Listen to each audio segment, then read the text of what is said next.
I'm Terri Murphy for Smart Women, Smarter Choices. And one of the things that I wanted to talk about with you is gratitude. This time of the year can be a little bit tough because we think about what could have been, what might have been. As we maybe rounded the year, you had a birthday in there and you expected that you might be in a different place.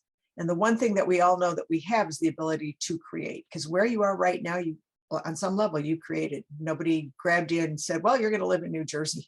You made a decision, or you're going to live in Chicago. It doesn't make any difference where, it's just where you are right now. And how you create is how we focus, and how we focus is what we think about.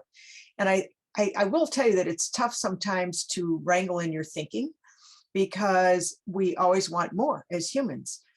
When we achieve something, remember that, oh, yeah, just had to have that watch and then you got it. And then it was like, yeah, well, so what?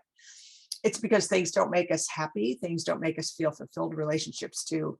One of my favorite authors is John Ruhlin. Not only is he adorable, but he was one of the top salespeople for Cutco knives of all things. And Cutco knives, you might know, are just, they're a wonderful product. But it wasn't about the knives. He actually sold more than the whole company. But my interview with John told me that he uses the gift of gratitude through gifts to build relationships. And I got to tell you, have you ever gotten a gift from someone that was just so personal? Well, I got one of those. One of the sweetest people on the planet, her name is Brienne, had the opportunity to have a cup made, just a regular cup, but the cup was not ordinary.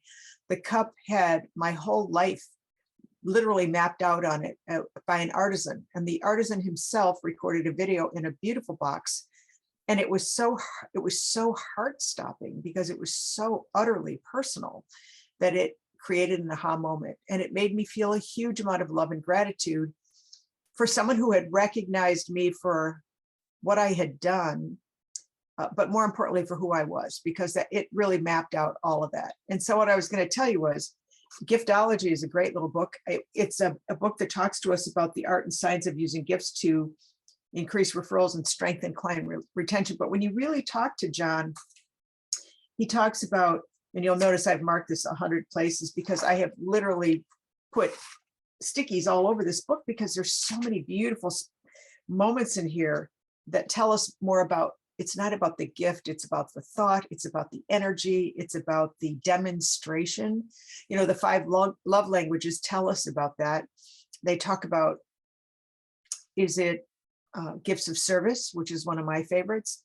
Is it words? Is it feelings? I mean, how do we communicate love? The other thing I've been studying, which sounds a little strange, is on a higher level on quantum physics, is what makes us all work. And if you look at all the distress in the world, it's because people don't feel appreciated or loved in so many ways, or they feel misunderstood. Communication is the bane of our existence, because oftentimes we use words, and words mean different things to different people. They have their own history of words. And so I would just say to you, if you were looking at creating a strategy, a clarity for next year, you might choose a word, and that word might be your anchor for how you live every day. Because really, yesterday is a memory, tomorrow's not here. We only have right now. And how we create going forward is going to be where we end up.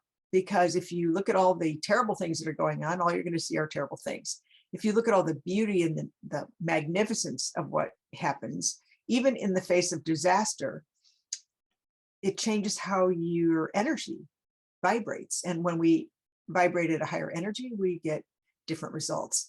So John did a great job of writing this book, and he does a great job of paying it forward across the country. I would encourage you to get that kind of a book. I would also encourage you, as you write your goals and objectives for next year, at Smart Women, Smarter Choices, we actually have a whole segment on that, because it's very easy to write something down and then never deal with it again. You just get busy in the whirlwind of life. Well, how do you break that down? How do you break down the moment to moment so you get what you want done, as opposed to what everybody else gets done? And if you're listening to this and you're a woman, you know that is one of our defaults, is to make sure everything is taken care of. I'm going to recommend that you really look at your planned year, break it down into quarters, break it down into months, break it down into weeks, and break it down to the day, because that what gets measured gets done, as we say at our coaching company. And so I would tell you that if there's that one thing you've been meaning to do, which is to have lunch with an old friend, or follow up with someone who maybe needs to hear from you, the only way that's going to get done is if you give it focus, if you have clarity about your purpose, and if you have intention to really do the kinds of things that bring you joy. Women's Wisdom Network has done some really deep consulting for women in business, because so often we're so busy with the tactical parts, we never really get down to the why part. And so part of our Smart Women, Smarter Choices program is to talk about what's your why. It's really not the watch. It's how you feel about wearing the watch, or what the watch will do for you, and how it would change your physiology. And then how do you execute that when you get into the whirlwind of the craziness of what happens every day? Here's what I wish for you. I wish for you joy. I wish for you peace. I wish for you clarity. I wish for you intention of your own goals. And if we can help, join us at womenswisdomnetwork.com. We've got some great downloadables there, because my goal is to help other women see the pitfalls and the potholes that maybe I didn't see. Maybe if I can help you, you can help someone else, and we just pay it forward. Thanks so much for joining me. Join me for another segment of Smart Women, Smarter Choices.